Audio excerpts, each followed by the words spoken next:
అందరూ చెప్తున్న మాట ఒకటే, లాస్ ఏంజలస్ దేవుని వెక్కిరించింది, అందుకే కాలిపోతుంది అని. Creator of the universe, zero mentions. All right. No surprise in this godless town.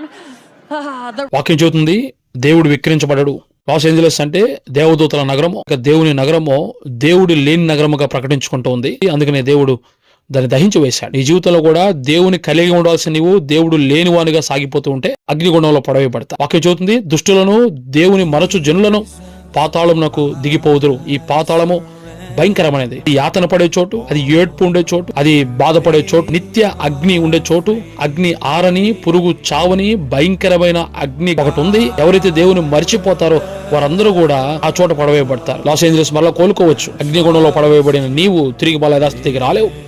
నిత్యము కాలుచున్న భయంకరమైన గుండంలో పడిపోతావు. బతికున్నప్పుడే దేవుని తెలుసు, దేవుని నమ్ము, ఈ భయంకరమైన అగ్నిగుండం నుంచి తప్పించుకో.